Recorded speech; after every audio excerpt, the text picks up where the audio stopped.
um obreiro do bem, mensageiro da boa nova.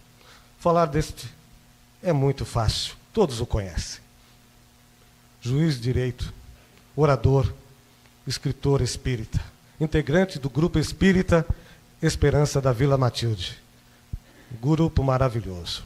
Já realizou mais de 3.500 palestras virtuais e presenciais, muito mais. Seus livros já venderam mais de 1 milhão de exemplares. E todos os direitos autorais com a venda dos livros são doados para entidades filantrópicas. Hoje ele está aqui conosco, palestrando, mas também para lançar o livro. E olha o título do livro: Do Coração de Jesus. E aquele que vem do coração de Jesus. Seja bem-vindo, professor De Luca. A palavra é vossa.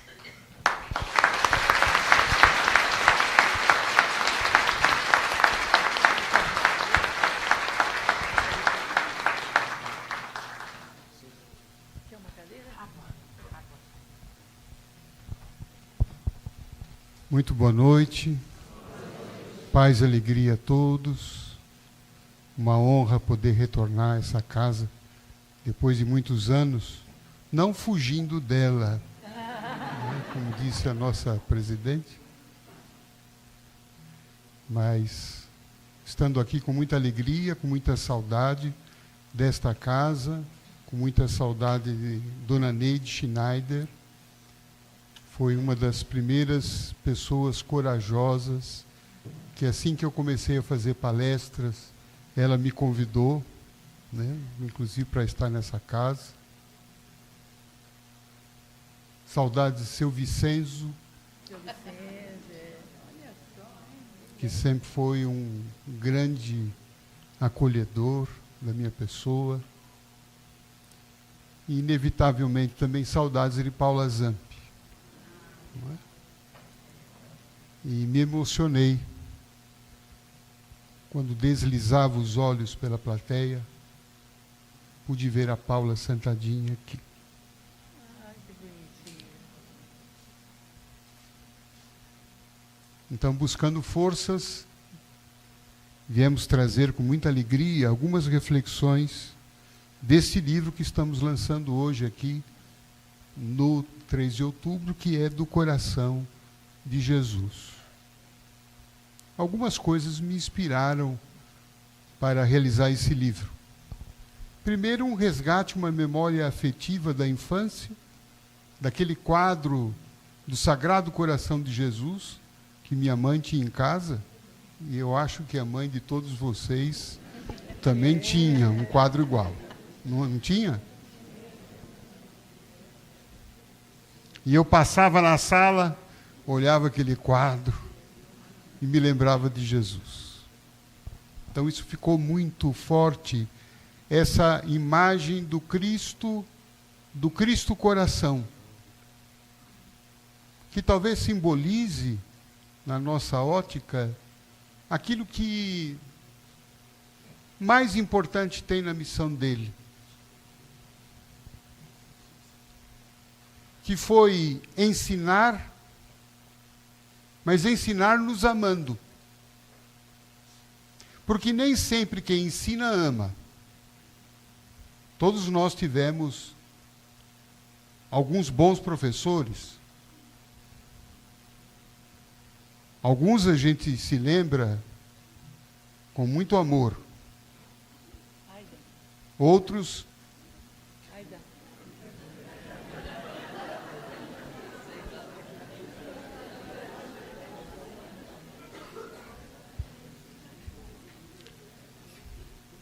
mas nos lembramos daqueles que ensinaram amando. Amando a vocação, amando o que ensinavam e amando quem estava ali para aprender.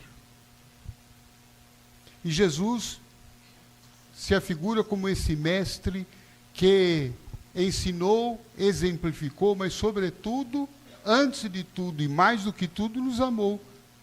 E nos amou incondicionalmente. Aquele amor sem limite, sem condição.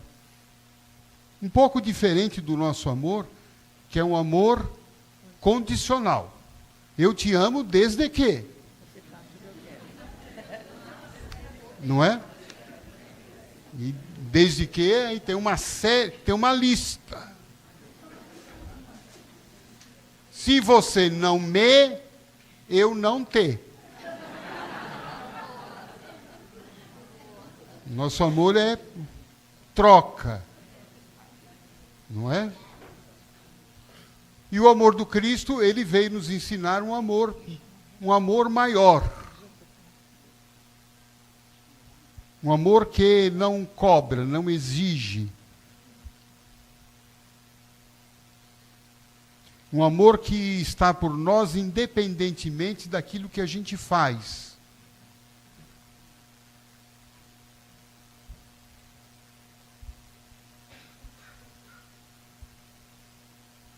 Apesar de tudo, Jesus continua nos amando. E foi essa a ideia que o livro procurou trazer. Um Jesus próximo a nós. Um Jesus coração. Um Jesus que continua relembrando as suas lições, mas um Jesus que continua próximo, ligado e presente. Porque nós temos uma dificuldade histórica, porque quase todos nós temos um problema de construção daquilo que a gente aprendeu sobre Jesus. Por exemplo, quase todos nós... Por exemplo, quem foi batizado aqui na igreja? Levante a mão. Quem fez primeira comunhão? Quem fez crisma? Quem casou na igreja? O que vocês estão fazendo aqui no Centro Espírita?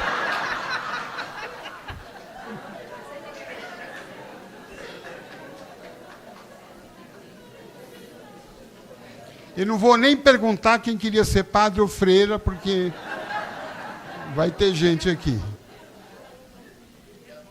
Não é? Mas, com todo respeito, falamos isto. Né? Mas construir uma teologia sobre Jesus, sobre o Cristo, uma teologia que, por incrível que pareça, se afastou do Cristo. E, ao se afastar do Cristo, fez com que ele ficasse inalcançável, inatingível para todos nós. E não pôde fazer aquilo que os Espíritos disseram na codificação, em O Livro dos Espíritos, que Jesus para nós é um modelo e guia. E a primeira complicação foi dizer que esse Jesus era Deus.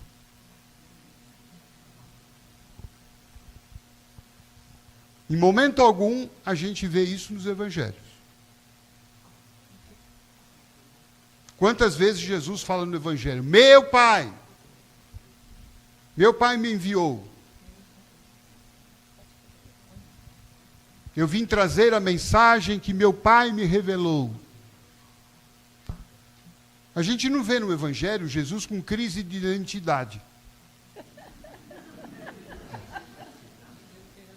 Ora se dizendo Filho, e ora se dizendo o próprio Deus, o próprio Pai. Mas criaram a tal da Santíssima Trindade, que foi algo que a igreja construiu 300 anos depois da passagem de Jesus. Mas o que isso implicou para nós? Sendo Jesus Deus, eu não posso fazer o que ele fez. Concorda? Eu não posso aceitar a proposta dele que ele fez.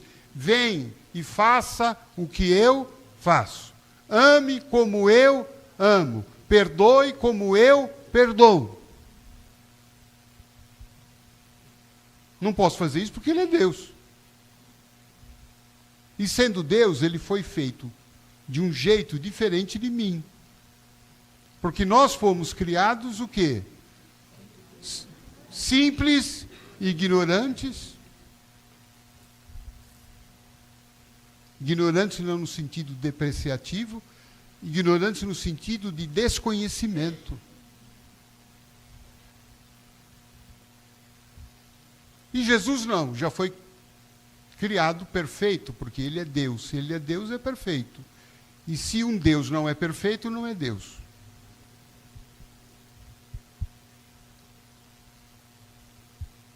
Então, Jesus, dentro dessa concepção que a gente acabou sendo, né, ensinado, ele se distancia, ele parece inatingível, inalcançável.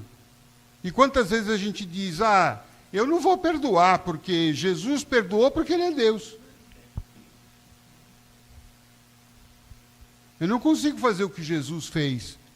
E ele faz isso porque ele é Deus. Queria ver se ele fosse como eu. E aí o Espiritismo vem dizer o que para nós? Jesus foi criado como nós. Também foi criado simples e ignorante. Passou por tudo aquilo que a gente passa. Sofreu tudo aquilo que a gente sofre. E eu não estou falando apenas de um Jesus, da sua encarnação física aqui na Terra. Eu estou falando de todas as experiências que Jesus teve para, saindo da condição de espírito simples e ignorante, pudesse um dia chegar à condição de um espírito puro. O que é um espírito puro? É aquele espírito que não tem impureza. Que tipo de impureza? O que seriam as impurezas do espírito? Vamos pensar nos outros. Fica mais fácil assim.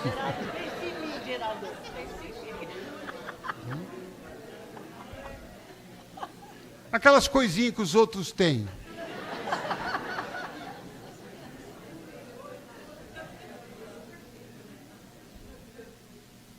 Egoísmo, não é isso? Vaidade, ciúmes, orgulho, inveja, prepotência, arrogância. Vamos parar por aí, senão pode dar uma indigestão.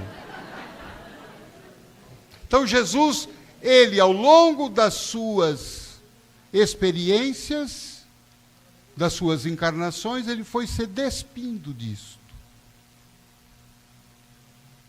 Algo semelhante acontece com a gente na própria experiência, não é? Você percebe que depois que a gente atingiu uma certa idade, e eu não vou falar qual, né? Mas depois que a gente atinge uma certa idade, coisas que a gente dava importância antes, quando era jovem, a gente já releva. Não é?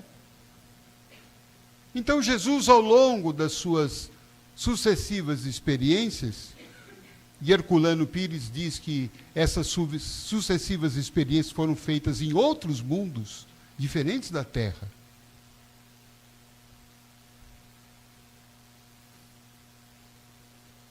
Então ele passou por todas as vicissitudes, inclusive por erros.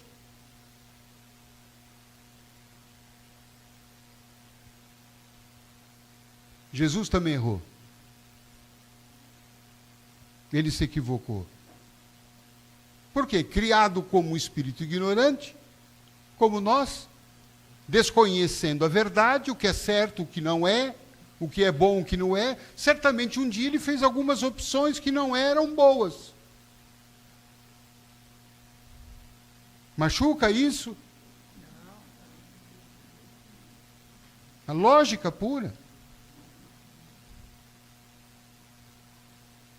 Por isso que esse Jesus, que um dia foi humano, entende a nossa humanidade.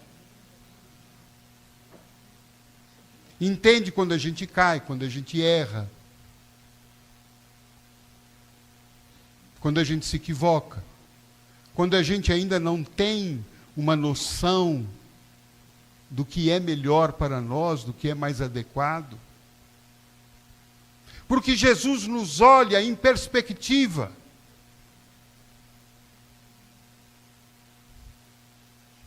Quando ele vê que a gente cometeu um deslize, ele não tira uma fotografia da gente naquele momento e diz, olha esse sujeito aqui, ó.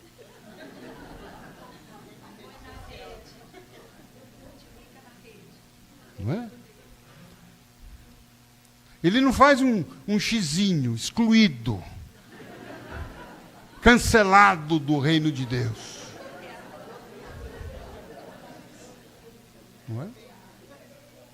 Ele nos olha em perspectiva. O que isso significa? Ele está olhando a gente hoje, mas ele sabe que isto é um momento.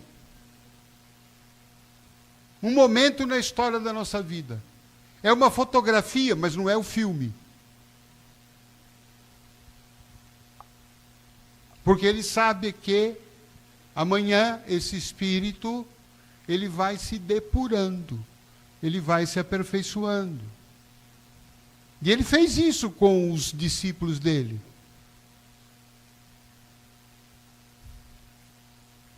Nenhum dos 12 eram santos. Aliás, Jesus escolheu uma turma da pesada.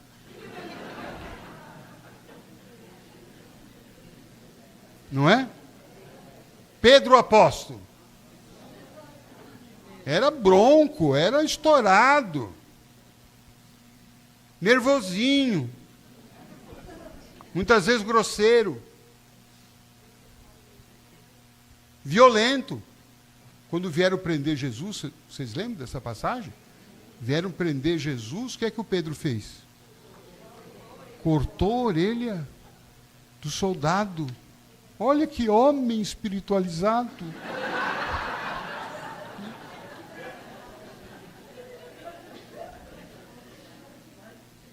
Isso obrigou Jesus ao quê? Fazer a primeira cirurgia plástica reparadora.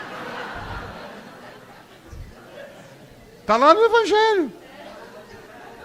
Reconstituiu a orelha do soldado. Na hora que Jesus foi preso, o que é que o Pedro fez? Corajosamente negou Jesus. Você não é o seguidor do Cristo? Eu? De quem o senhor está falando? Esse é o Pedro. Mas quando Jesus olha o Pedro, ele fala, isso aqui é só um momento, é um instante dele. Ele vai melhorar. A essência dele vai aparecer. E tanto é que depois da crucificação, quando Jesus aparece em corpo materializado, vocês lembram, né? E Jesus fica quantos dias junto com os apóstolos? 40 dias. E quando ele aparece, ele vai conversar com Pedro. Vocês imaginem a cara do Pedro.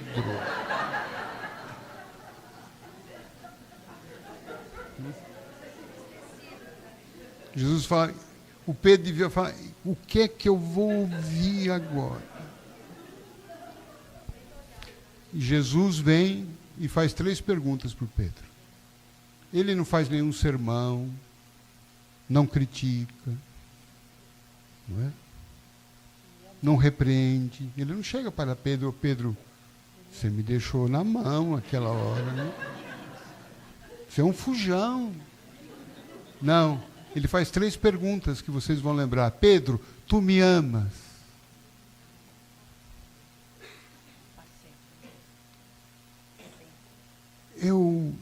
Me comove saber que Jesus quer saber se a gente o ama.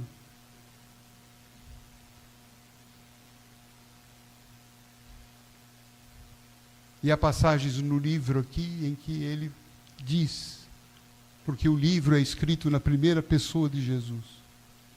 Ele fala, vocês acham que só vocês têm necessidade de serem amados? Eu também quero ser amado por vocês. Não exijo, mas gostaria. Para mim é importante. Ele pergunta isso para Pedro 3 vezes. Pedro, tu me amas. Tu me amas. Tu me amas. Depois de 3 respostas afirmativas, a gente poderia imaginar que Cristo dissesse para ele: bom, já que você me ama, nunca mais me abandone. Não.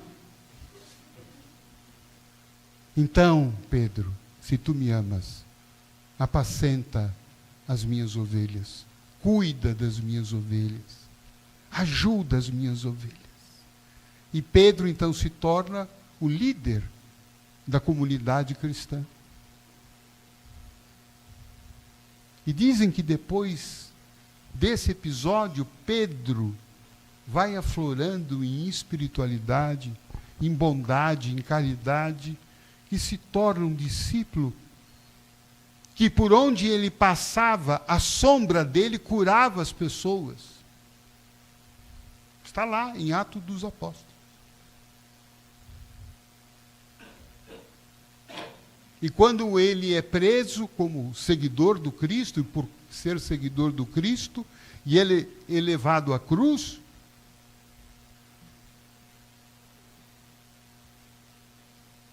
pendurado na cruz, ele vira para os guardas que estavam prestes a apedrejá-lo e pede para eles colocá-lo de ponta cabeça.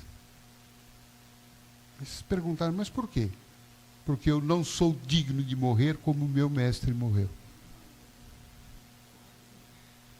Então veja, esse era o homem que tempos atrás estava negando Jesus. Então Jesus vê o divino em cada um.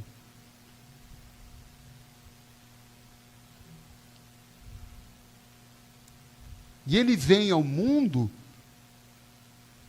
não para buscar os santificados, os iluminados. Estes já não precisam mais dele. Concordam? Vocês acham que Jesus está preocupado com o Dr. Bezerra de Menezes? Ah, esse Bezerra. Nenhuma. Está preocupado com Madre Teresa de Calcutá, com Chico Xavier. Mas estão me dando um trabalho. Ele está preocupado com quem? Com quem? Com nós. E ainda, nós ainda é muita gente. Porque a gente sempre acha que é os outros. Está preocupado? Comigo. Comigo. Porque ele veio para os doentes.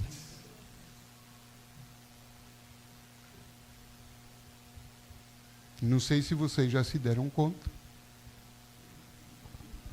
dessa condição. Porque a gente acha que doente é sempre o outro, né? Se a gente pegar a definição da Organização Mundial da Saúde, a gente vai ter essa dimensão. Saúde é um estado de completo bem-estar físico, completo. É você acordar de manhã com uma desenvoltura física, não precisar de nenhum elevador para te tirar da cama, né? Você não ter nenhuma dor, nenhum problema de osteoporose, fibromialgia, né, tendinite, bursite, né? Mas saúde não é só isso. Saúde é também completo bem-estar emocional. Completo. Quer dizer, ser uma pessoa equilibrada, paciente, compreensiva, calma, serena. paciente.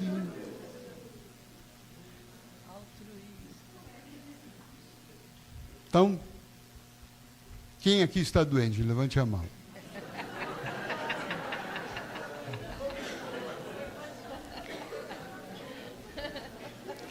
Então vocês vejam que a minha palestra é muito boa. Porque muitas pessoas entraram aqui saudáveis e vão sair daqui doentes. Né?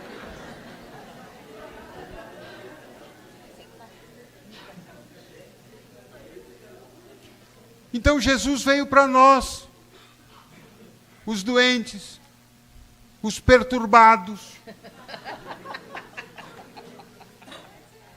Não é?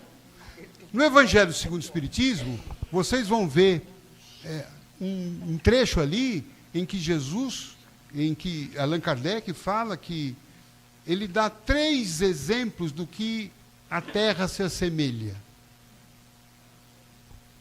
Então, o primeiro que é o mais assim leve. A Terra é uma escola. Legal. Mas eles dizem também que a Terra é um hospital. Eu acho até que hoje, com a ala psiquiátrica bem lotada, né? Mas não é só isso. Tem uma terceira parte que é mais enjoada. A Terra também é uma penitenciária.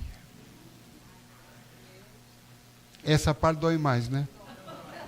Por quê? Que nós somos espíritos que ao longo das nossas encarnações estamos, de alguma forma, infringindo, se não as leis humanas, estamos infringindo as leis divinas, as leis de Deus. Do amor, da caridade, da solidariedade, da bondade, da justiça. Não é? Mas Jesus então vem para esse povo. Quando Jesus completa a sua evolução, ele chega àquela condição de espírito puro. Tenho para mim que Deus chamou Jesus e falou assim para ele, fez uma seguinte proposta: Jesus, eu tenho uns filhinhos meus, umas criancinhas minhas, que eu preciso ajudá-los a crescer. Eu quero construir um planeta para eles, que seja uma escola. E eu gostaria que você fosse o professor, o diretor, o amparador dessa escola e tomasse conta dessas criancinhas minhas. Você aceita? E Jesus, num ato de insanidade, ele não sabia direito onde ele estava se metendo, né? Aceitou e recebeu a todos nós, que somos essas criancinhas.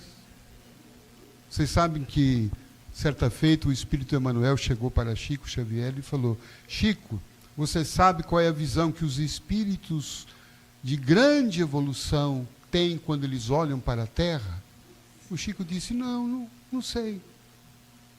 Eles, quando olham para a Terra, eles dizem que a Terra se assemelha a um berçário com crianças dormindo.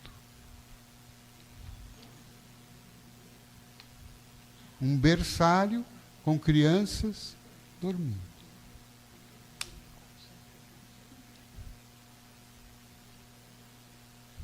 Característica isso da criança, qual seria?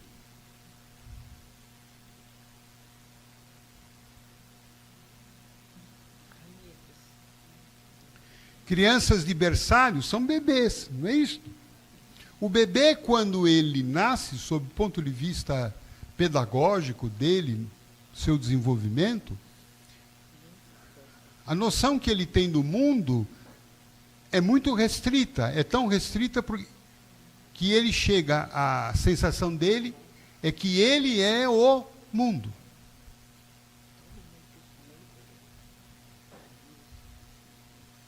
A própria mãe, ele não tem noção que a mãe é uma outra pessoa. Ele acha que a mãe é uma extensão dele. Só depois de alguns meses é que ele vai ter um choque, quando ele percebe que a mãe não é ele. Dos 3 anos. É o primeiro grande trauma psicológico. Eu talvez vou dizer o segundo, que o primeiro foi sair do ventre. Já foi um choque. Sair daquele lugar gostoso, aconchegante, quentinho. Não é? E depois ele descobre, né, que existe mais alguém no mundo além dele. Com a mãe, hein? Imagina o que ele acha do pai. O pai, ele está rindo para mim. Não está rindo nada. Ele nem sabe que você existe. Então existe outra pessoa. Quer dizer, o mundo à minha volta. Eu não sou o centro do mundo. Esse é o primeiro grande choque espiritual que a gente tem na nossa evolução. Eu não sou o centro do mundo. Eu não sou o centro do universo. E eu gostaria que eu fosse. Eu gostaria que todo mundo pensasse como eu penso. Todo mundo fizesse o que eu quero. Na hora que eu quero. Como eu quero. Por isso que o bebê, quando ele está, né, ele está sujo, como é que ele comunica isto? Chora. Quando ele está com fome, como é que ele comunica isso? Chora. Quando ele está com sono, como ele comunica? Chora. Qualquer semelhança com a realidade adulta é mera coincidência. Quando o mundo diz para nós, não.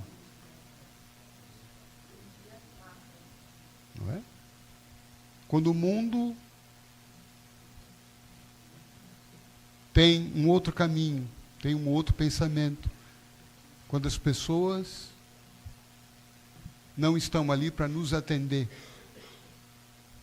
Esse é o comportamento infantil que Jesus veio na escola chamada Terra fazer com que a gente cresça. E o que é o crescer? O que é a maturidade? Primeiro é sair da dependência. A criança, né, ela é totalmente dependente. E está tudo certo ela ser assim. Mas qual é o projeto que todo pai, toda mãe deve trabalhar? Com que aquela criança se torne o quê? Independente. O maior sonho do pai e da mãe é que o filho saia de casa.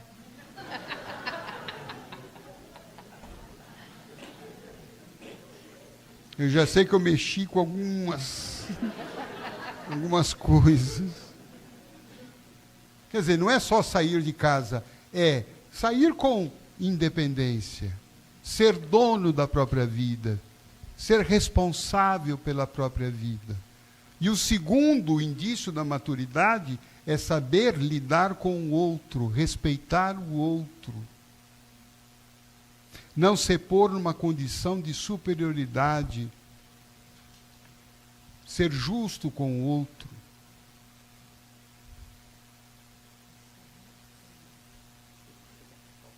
Então Jesus vem trabalhando isso conosco, nessa escola chamada Terra. E que no fundo, é o desenvolvimento do amor em nós. Não é?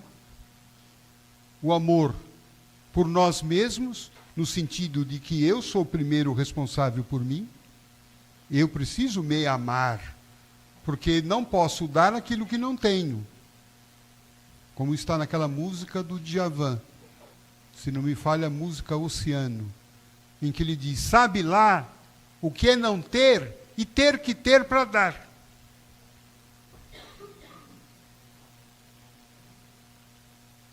Quer dizer, se eu não tenho um amor mínimo por mim, como é que eu posso dar amor pelo outro? Porque se eu não tiver, não é amor que eu vou dar para o outro. O que eu vou dar para o outro é interesse. Eu vou te fazer isso para que você me ame também.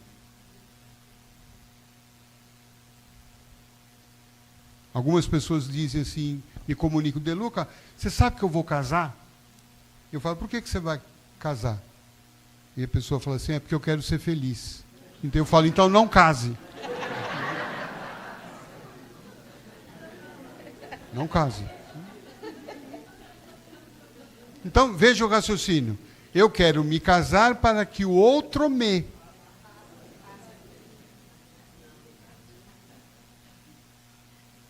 Para que o outro supra as minhas faltas e carências. Não é? E o pior disso tudo é que o outro está com a mesma expectativa.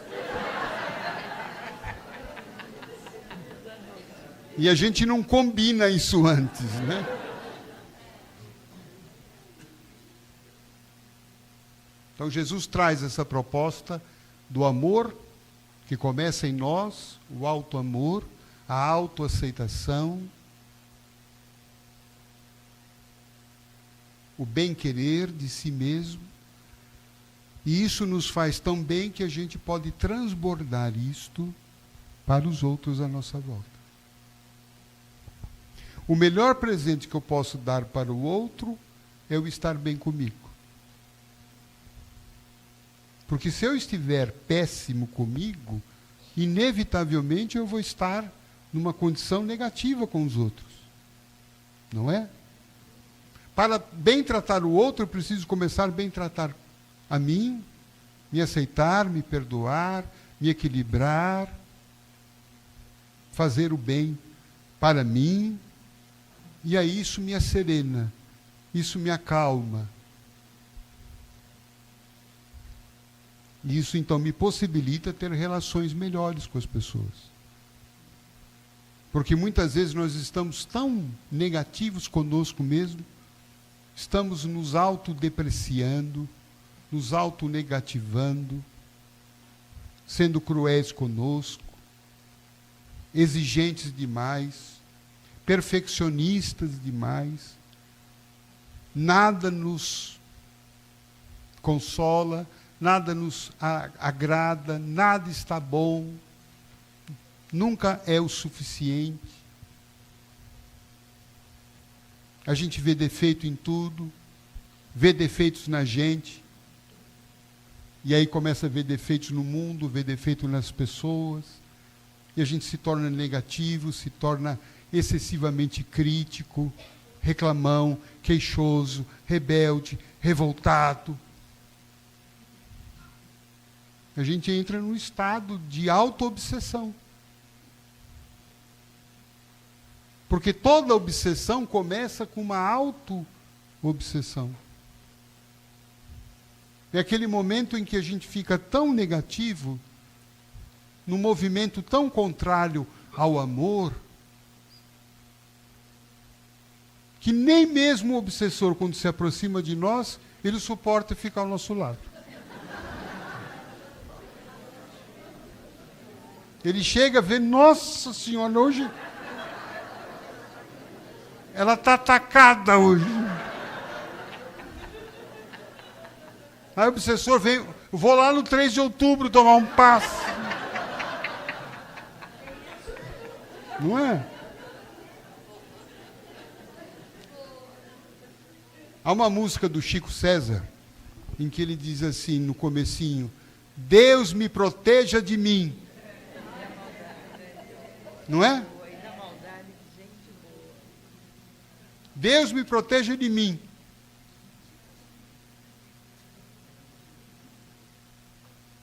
Outro dia, vi uma prece de Chico Xavier, dizendo assim: Senhor, que o Senhor afaste de mim as trevas do meu próprio coração. Olha que sabedoria. Porque a gente reza quase igual. Deus, me livre das trevas dos outros. Não é isso? Não, o Chico diz: Deus, livre das trevas que vêm de mim mesmo. É a mesma coisa que, em outras palavras, a música falou: Deus me proteja de mim. Porque se eu me desequilibrar, eu vou criar sofrimento na minha vida. Então Jesus vem falando essas verdades conosco, e verdades que nós estamos apontando aqui, num diálogo franco, porque esse Jesus que esteve aqui há 2000 anos atrás, continua conosco. Paulo de Tarso falou que Jesus é o mesmo ontem, hoje e sempre. Então aquele Jesus que falou, continua falando hoje. Aquele Jesus que curou ontem, continua curando hoje. Aquele Jesus que ensinou ontem, continua ensinando hoje. E ele se coloca numa posição que é tão afetuosa, quando ele diz no Evangelho de João que ele é nosso amigo. Eu chamo vocês de amigos. E amigo é aquele que está próximo. O amigo é aquele que quer ter intimidade.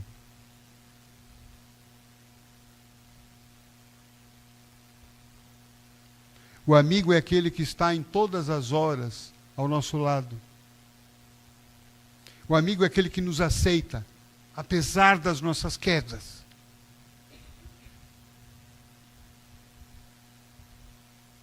E o conceito de amizade para Jesus é muito elevado, muito sublime, quando ele diz que não há maior amor de alguém do que aquele amigo que dá a sua vida pelo outro.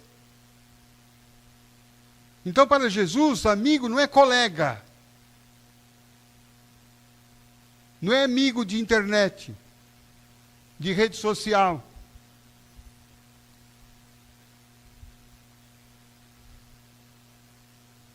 É amigo concreto, é amigo para o dia a dia, é amigo para toda hora.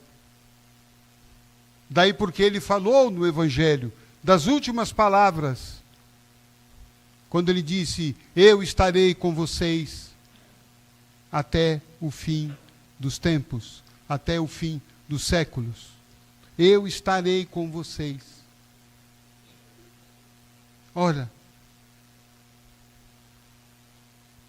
teria Jesus feito alguma promessa de campanha eleitoral?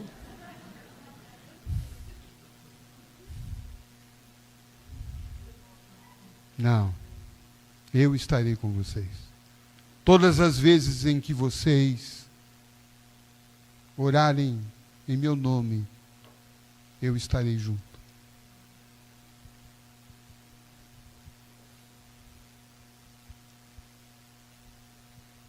Então não é um Jesus que está no céu, longe, distante, inacessível, indiferente. É um Jesus que caminha conosco. E caminha nos amando. Caminha nos auxiliando. Caminha querendo ter intimidade conosco. Caminha querendo se aproximar de nós. Os nossos cantores aqui entoaram a canção de Zaqueu, relembrando aquela passagem em que Zaqueu está na praça em Jericó, ele queria ver Jesus, ele precisava ouvir Jesus, porque ele estava carregando conflitos íntimos. Ele não estava bem com ele. Ele era um homem muito rico, porque era cobrador de impostos. Aliás, ele era o chefe dos cobradores de impostos. Mas não era um homem justo, porque ele estava cobrando mais. Ele cobrava impostos exorbitantes. E por isso, ele era um homem odiado. Os cobradores de impostos, naquela época, os chamados publicanos, eles eram odiados pelos judeus. Porque naquela época o cobrador de impostos ia cobrar o tributo na casa do contribuinte. E se você não pagasse, ele arrestava ali os seus bens, os seus animais, o que você tinha ali de valor. E Zaqueu cobrava mais do que era devido. Mas isso trouxe um problema de consciência dele. Como é que a gente explica esse problema de consciência do Zaqueu? Livro dos Espíritos. Onde estão escritas as leis de Deus? Na nossa consciência. Então a consciência do Zaqueu começou a dizer, tocou o alarme. Sobretudo porque ele começou a perceber o ódio que vinha das pessoas. Ninguém queria ter proximidade com Zaqueu. Por onde ele passava, as pessoas xingavam ele. Ele queria convidar as pessoas para ir na casa dele, ninguém aceitava. Ninguém queria contato com ele.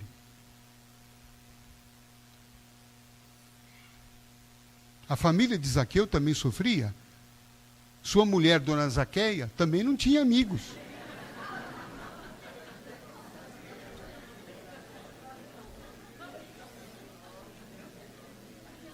Os filhos, o Zaqueuzinho também. Então esse homem aflito, se ele fosse diagnosticado por um médico de hoje, receberia o diagnóstico de depressivo. Ele vai procurar Jesus. E quando ele encontra Jesus, aliás, quando ele chega na praça pública, estava lotada. E ele percebeu, Jesus não vai me ver aqui. Porque ele era de estatura baixa. E ele então resolve subir a uma árvore e fica ali, naquela árvore, trepado num galho, numa cena muito, talvez engraçada, aquele homem rico com vestes ali de cetim, com joias, ouro, trepado ali na árvore. Quando Jesus passa, inevitavelmente ele parou, deve ter achado interessante, vamos assim dizer. E parou. E é engraçado a atitude, né, dos seguidores de Jesus. Quando perceberam que Jesus ia dar trela para o Zaqueu, os seguidores começaram a falar no ouvido de Jesus. Não para. Não fala com ele. Ele é um ladrão. Ele está roubando o povo. Fala porque ele está em pecado. Manda ele fazer tratamento no centro espírita.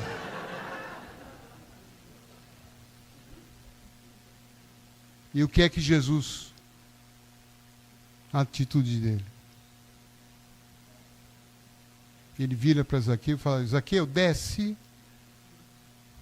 Desce depressa, ele fala. Porque hoje eu quero ir na tua casa. Vocês imaginem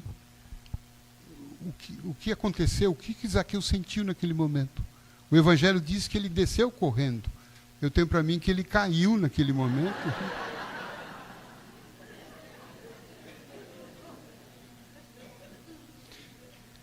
E horas depois, Jesus vai, ele cumpre a sua promessa, contrariando o desejo de todos ali.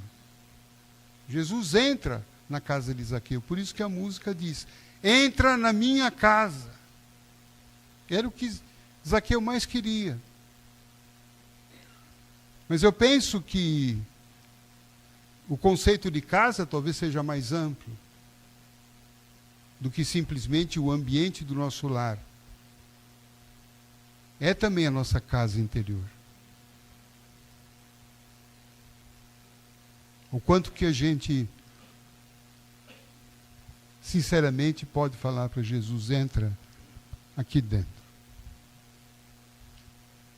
Porque falar para Jesus entrar aqui dentro significa aquilo que a música diz. Entra na minha casa, entra na minha vida. Entrar na minha vida. A gente já pensou o que significa? Se Jesus entrasse na minha vida, como é que ia ser meu comportamento doravante? Como é que eu vou chegar em casa hoje? A gente cantou a música, pediu para Jesus entrar, ele está entrando. E aí você vai chegar em casa hoje. Jesus entrou.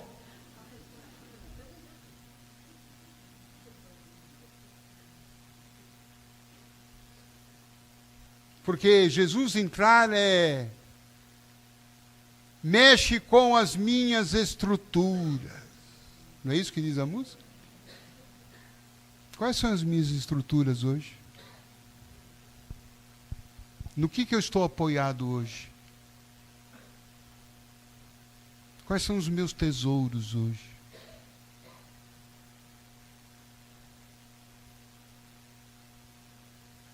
Sara todas as feridas.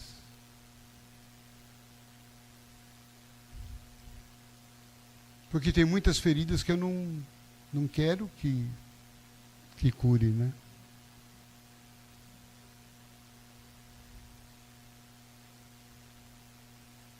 Tem feridas que eu estou insistindo que continue sangrando.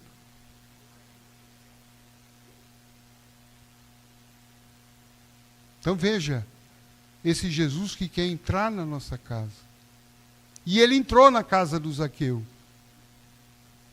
E eu fico imaginando o que é que aconteceu dentro daquela casa. Ninguém conta isso no Evangelho. Onde estava um jornalista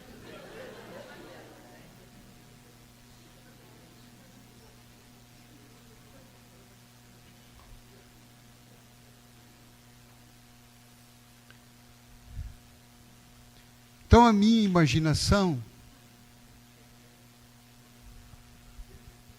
me leva a pensar que Jesus não teria tido nenhuma atitude, assumido nenhum diálogo de colocar Zaqueu na parede. Vocês acham?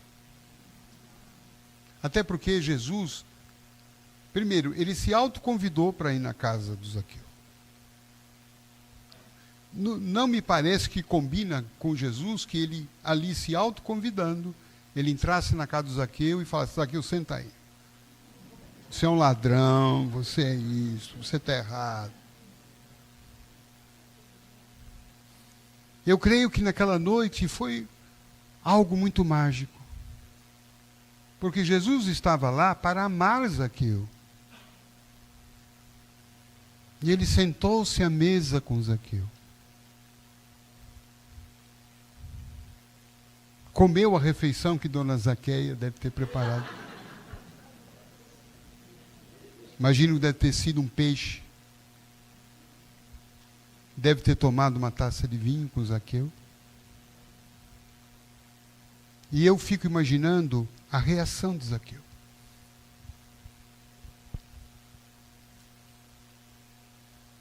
Ele deve ter pensado assim: esse homem é um santo, está aqui na casa de um pecador. Até agora ele não me dirigiu uma palavra de censura, mas sentou-se à minha mesa, veio à minha casa, aceitou ali, a minha hospitalidade.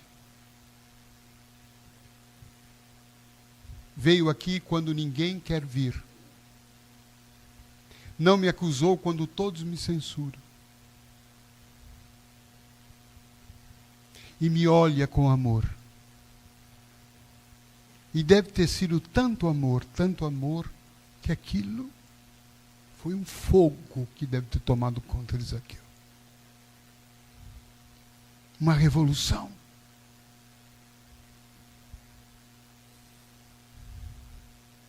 E tanto foi uma revolução que Zaqueu, então, faz uma conversão forte. Ele se levanta da mesa e diz: Jesus, como a dizer, eu não posso continuar sendo do mesmo jeito.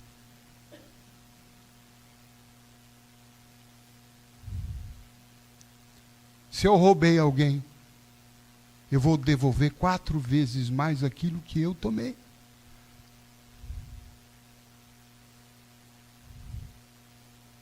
E metade da minha fortuna eu vou doar aos pobres. E aí então Jesus diz: hoje a salvação entrou nesta casa. Entrou como? Entrou pelas atitudes do Zaqueu. A atitude dele, primeiro, quando ele saiu de casa. Quando ele decidiu, vou sair de casa, eu quero encontrar Jesus. Não vai transmitir online.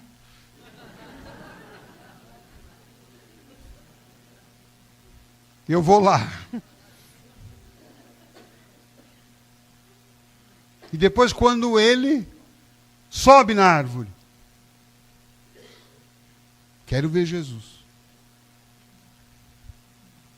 Depois, quando ele recebe o convite de Jesus, ele desce da árvore. Ele poderia muito bem dizer para Jesus outra coisa: Jesus, hoje não vai, estou com um compromisso hoje. Ele desce da árvore, ele vai para a casa dele, ele prepara, ele recebe Jesus, ele ouve Jesus, ele sente o amor de Jesus, e aí então ele toma atitude: não posso ser mais o mesmo homem. E Jesus deve ter adorado aquilo, porque ele diz que ele não veio botar remendo na nossa vida. Eu não vim colocar vinho novo em odres velhos. Eu vim trazer vida nova.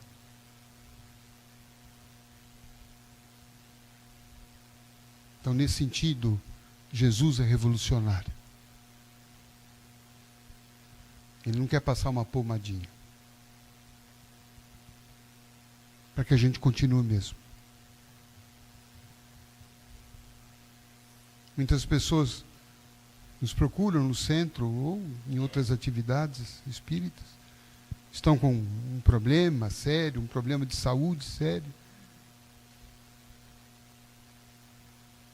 E elas perguntam: você acha que Jesus vai me curar? Eu falo: olha, eu não tenho procuração dele. Mas dê para ele um motivo para ele te curar.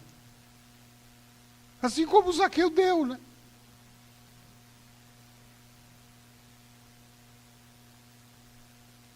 Veja, Zaqueu não fez uma promessa. Jesus, olha, eu vou olhar minhas contas, vou olhar minha conta bancária, vou ver como é que estão as coisas, se der tudo certo, amanhã, ou no mês que vem, o ano que vem, eu vou ver se dá para fazer uma cesta básica lá para o centro.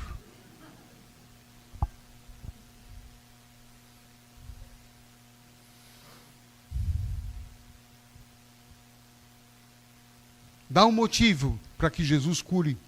Se o senhor fosse curado hoje, como é que seria a sua vida daqui para frente? O que é que o senhor ia fazer de diferente? Ah, não. Quero voltar àquela vida que eu tinha. A mesma vida? Ah.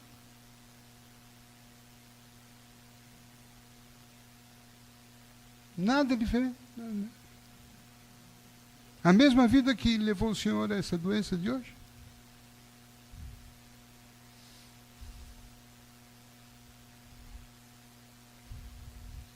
Eu não sei o que Jesus vai fazer com o senhor, mas eu tenho a impressão que acho que o plano não vai dar certo. Porque a gente aprende com a doutrina que o problema veio não para castigar, para punir, para incomodar, mas veio para despertar nossa consciência de alguma coisa, de alguma necessidade de transformação interna nossa.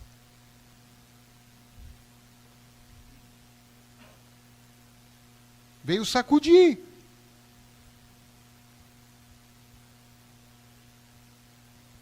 Agora, algumas pessoas já dizem: De Luca, eu não estou esperando a cura para mudar.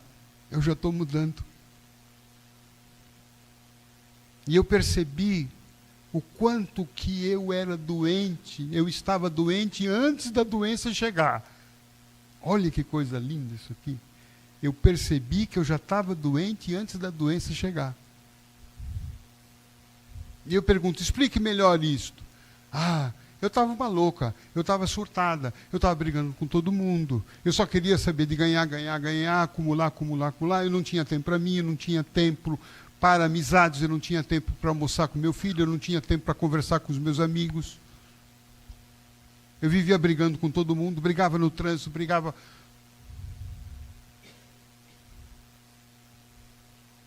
Aí apareceu o câncer. Aí o câncer me fez repensar a vida, porque o médico falou assim: a senhora não, se continuar assim, a senhora não tem muito tempo de vida.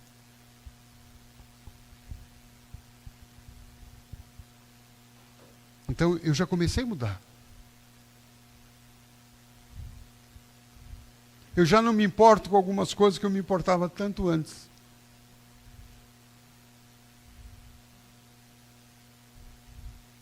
Essas pessoas têm um prognóstico de cura muito melhor. E geralmente são essas que, se não se curam, continuam vivendo bem, apesar da doença.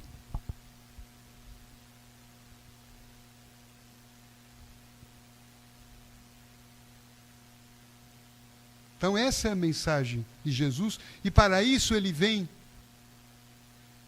para estabelecer uma amizade conosco. Ele quer estar em nossa casa. Ele quer estar conosco. E é por isso que num dos capítulos aqui do livro, que eu gostaria de compartilhar com vocês alguns trechos,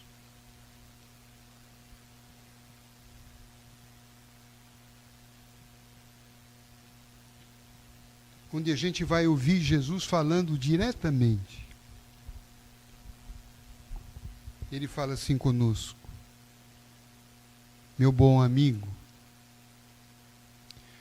vim buscar abrigo em sua casa. Ontem como hoje, eu não tenho onde repousar a cabeça. Meu lar é o lar dos meus amigos. E hoje tive muita saudade de você e de sua família. Algo me diz que vocês estão precisando de mim.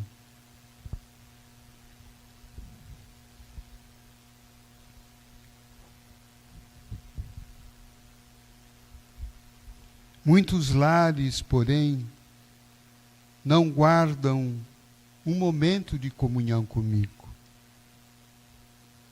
Às vezes, sinto-me tão só na casa de vocês. Ninguém para conversar, ninguém para me ouvir, ninguém para falar comigo. Mas eu não desisto. Vim também abençoar a sua casa, para que não te falte o pão de cada dia, o pão que alimenta o corpo e o pão que alimenta a alma. Eu toco cada um de vocês com as minhas mãos amigas, para que a bênção da saúde os envolva. Eu sou o médico da família que vem visitar a todos os lares adoentados. E saiba que eu ficarei em sua casa, permanecendo com você em cada familiar, em cada familiar, especialmente aqueles com os quais você tem dificuldade de se relacionar. Se você quer me amar, ame-os primeiramente. Se você quer me seguir, sirva-os com todo o seu amor. E assim faremos do seu lar um cantinho do céu. Um beijo no coração de todos.